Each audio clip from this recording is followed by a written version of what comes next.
Sandra Valencia, G24. Una mirada analítica a la actualidad informativa. Informativo G24, www.canalg24.tv.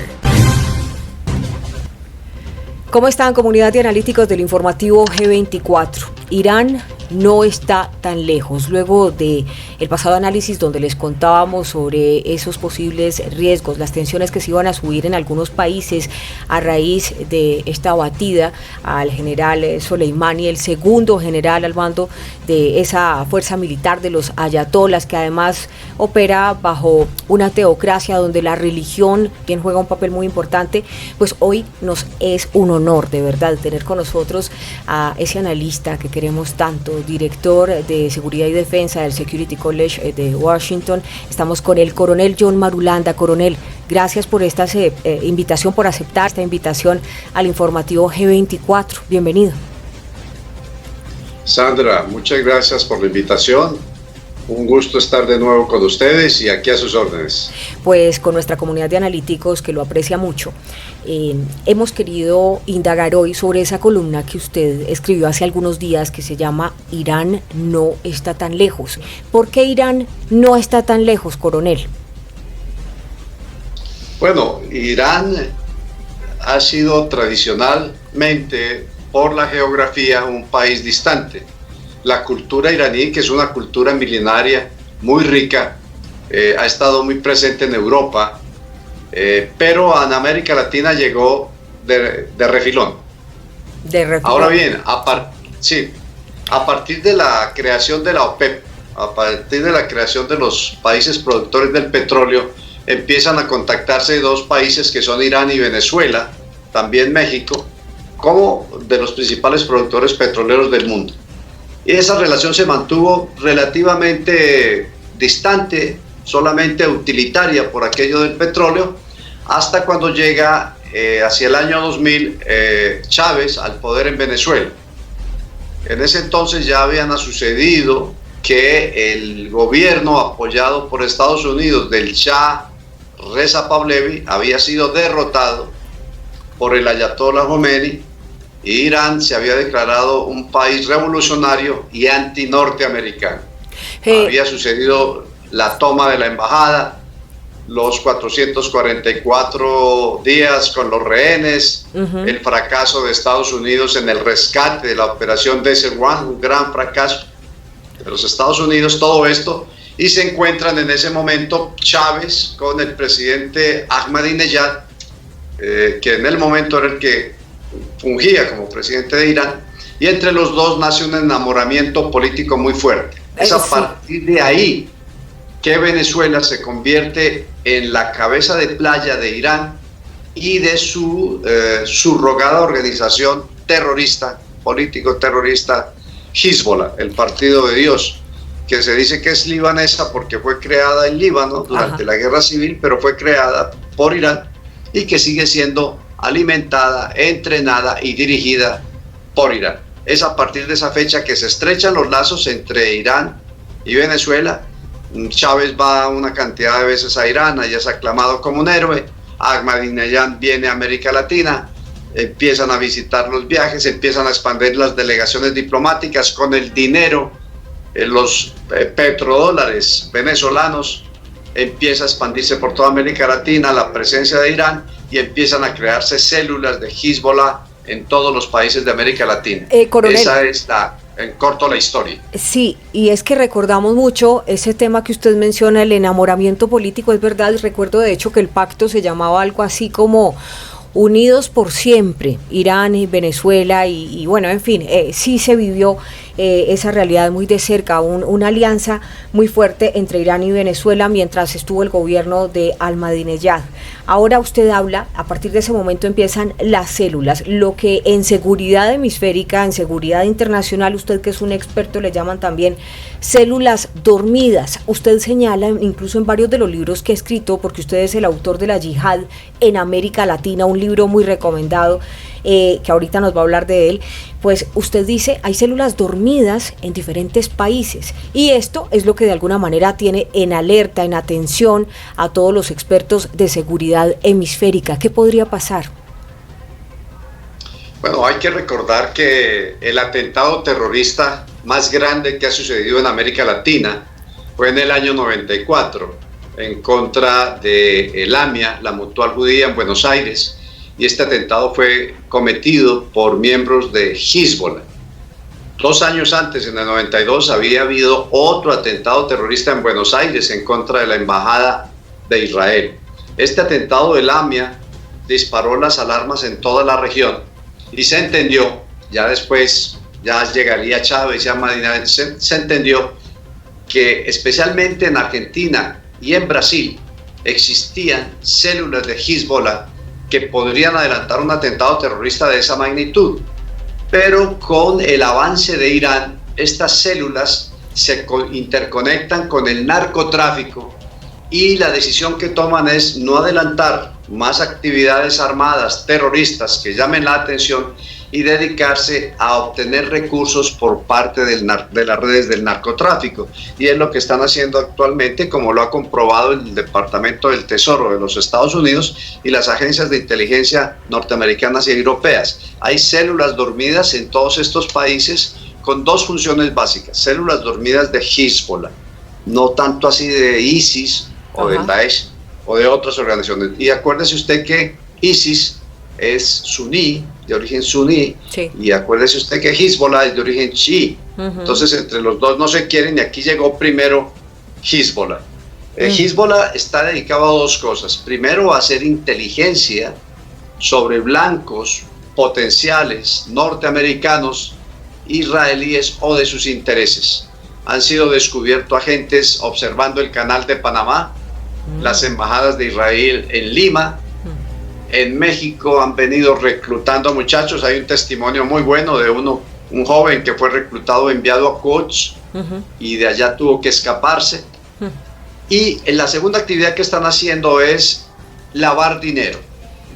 Lavan dinero del narcotráfico, sí, con diferentes medios, negocios legales, reconocidos, identificados, de maderas, de vehículos, de telas.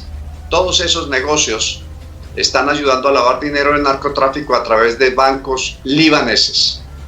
Bueno, y con esto palean, perdóneme, coronel, con esto lo que buscan básicamente es ¿qué? ¿Palear esa crisis por los embargos y las sanciones que tiene Irán? Es correcto. Irán está en un momento muy regular de su economía, en una crisis generada por las sanciones norteamericanas, y por supuesto Irán no tiene mucha capacidad para sostener a Hezbollah, que además de ser un grupo terrorista, es un partido político en el Líbano, ¿no? Tiene representantes en la Cámara, en los ministerios y demás. Es un partido político, pero es un grupo terrorista también. O sea, y por esto aquí viene una pregunta muy interesante, porque en Colombia vimos el partido FARC haciéndole un homenaje, en este caso al general Soleimani, ¿sí? Y pues usted plantea también en otro de sus apartes de la columna, donde dice Irán no está tan lejos, que muy probablemente en estos plantones que vuelven dentro del marco del paro nacional sería muy probable ver no solo pues el partido FARC, sino también incluso estudiantes promoviendo, digamos, apoyo a Irán.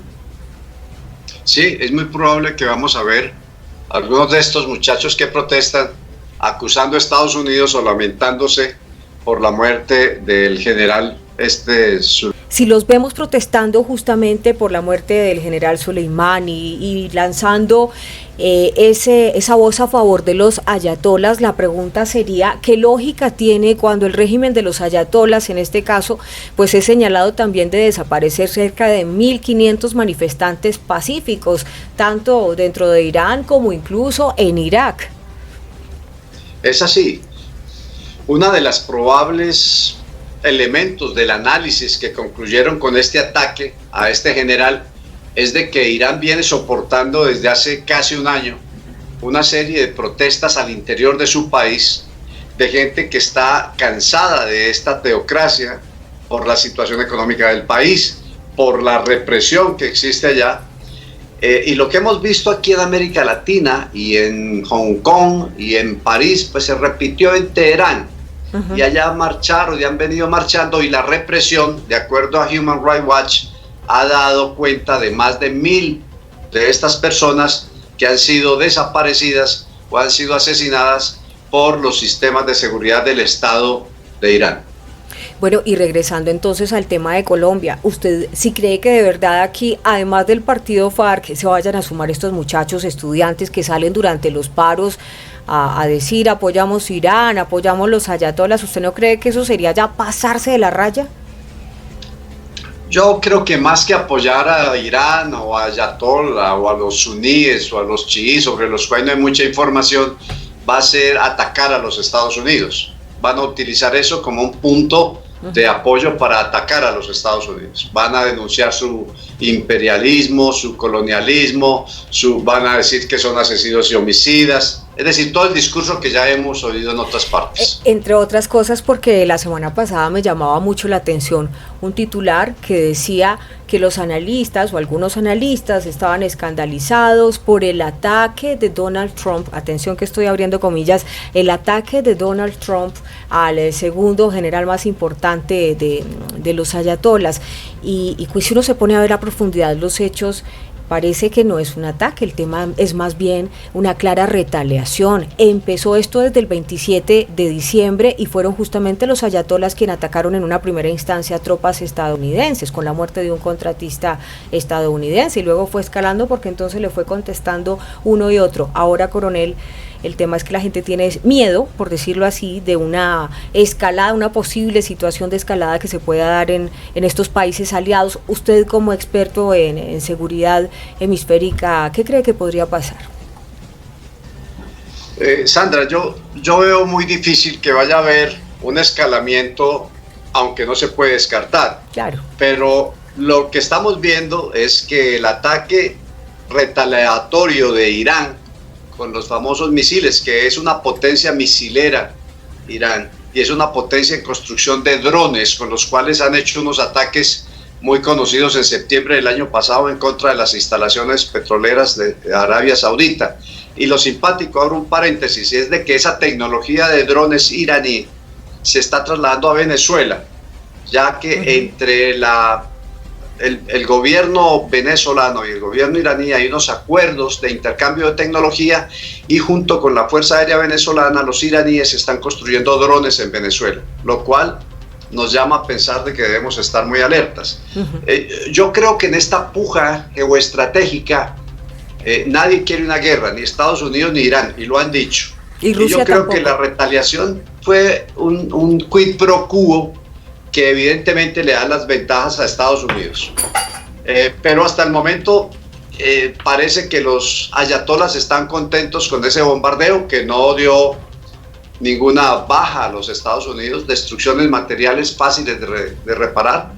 Estados Unidos también dice: yo no quiero ir más allá, le voy a poner más sanciones económicas, de modo que, aunque aún estamos en caliente, las cosas pintan a que en realidad de pronto no pueden ir más allá. Además están todos los países, el resto de países del mundo y las potencias, China y Rusia, están llamando a la calma, tranquilícense, no vamos a... Entonces parece que el escenario se va a mover en esa dirección.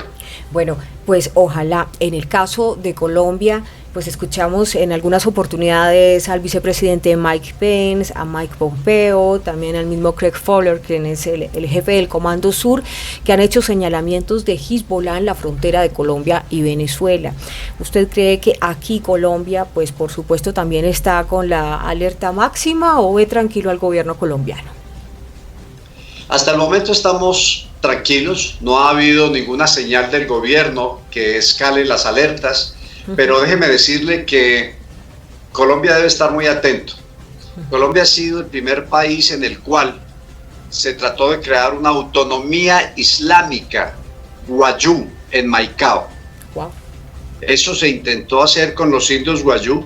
Los indios Guayú no le marcharon al asunto de convertirse en servidores de Alá. Cuando les dijeron que no podían tomar ni le podían pegar a las esposas, como que se abrieron un poquito.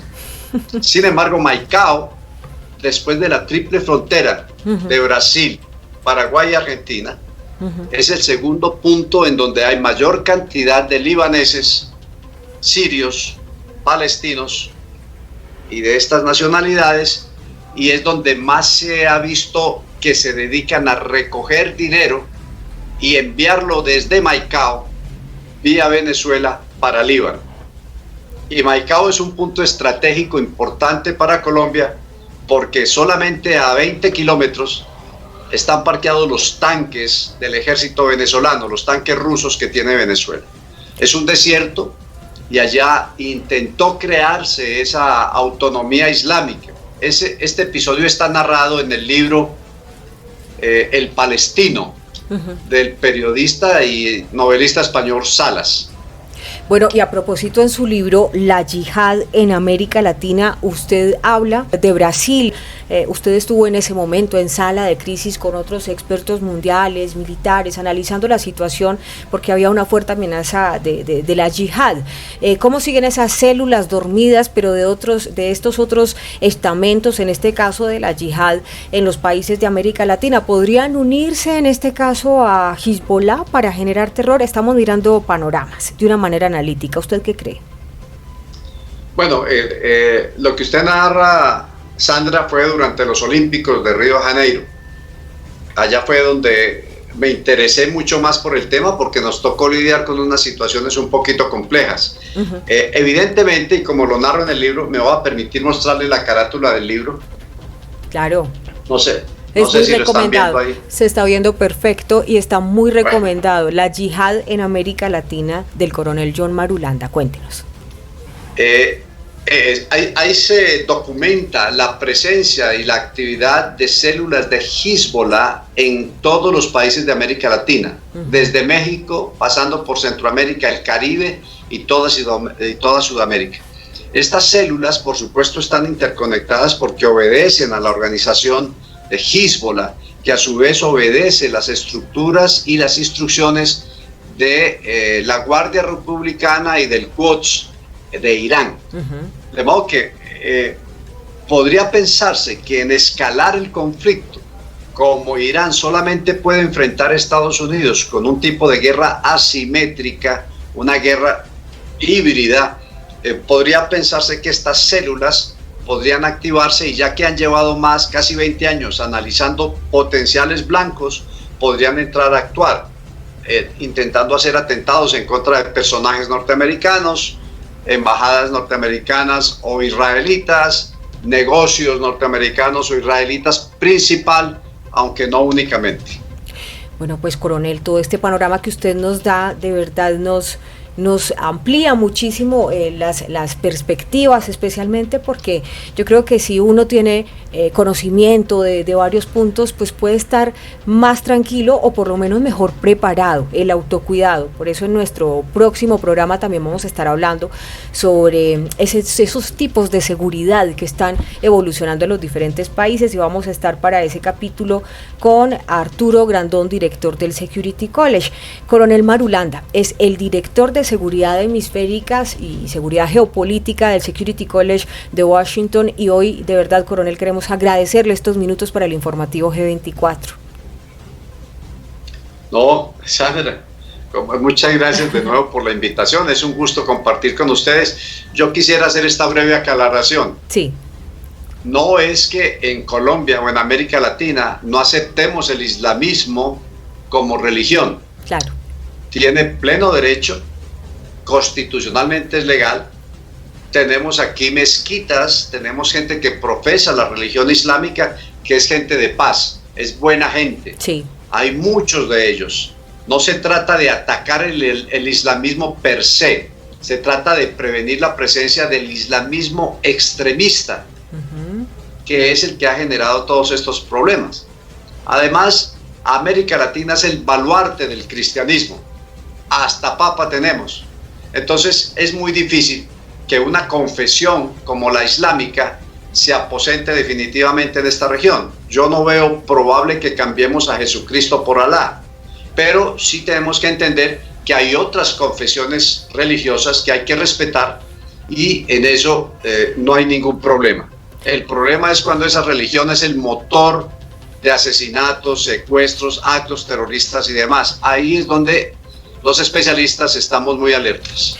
Por supuesto, coronel, muy acertada esa apreciación que usted hace, esa aclaración, y nosotros nos unimos a esto también porque la idea es respetar la libertad de cultos, pero eso sí, mantener la seguridad cuando hay, digamos, posiciones extremistas. Un abrazo muy grande y, bueno, antes de dejarlo ir, ¿dónde podemos encontrar ese libro que usted escribió, La Yihad en América Latina? La Yihad en Latinoamérica lo pueden conseguir vía internet en Cangrejo Editores o en la Librería Nacional. La Yihad en Latinoamérica. Yo les estaba diciendo en América Latina, no, en Latinoamérica. La Yihad en Latinoamérica. Coronel John Marulanda, autor de este importante libro, muy recomendado en el informativo G24. Un abrazo grande, gracias, coronel, por siempre estar ahí. A ustedes, nuestros nuevos suscriptores, les damos la bienvenida. A quienes no lo han hecho, los invitamos a suscribirse, y gracias por sus comentarios tan profundos. Una comunidad de analíticos que está activa, con comentarios muy inteligentes que nos ponen a pensar. Gracias a quienes nos han enviado material, muy buen material nos han enviado, Denia Puente y, bueno, otras personas que por aquí tengo anotado, pero los voy a saludar en el próximo video. El asunto es que vamos a continuar indagando en esto y queremos agradecerles a compañía. Dios con todos, no competimos con la inmediatez, nuestra apuesta es el análisis, porque queremos que usted sea su propio analista. Un abrazo, coronel Marulanda. Un abrazo, gracias. Sandra Valencia, G24. Una mirada analítica a la actualidad informativa. Informativo G24. www.canalg24.tv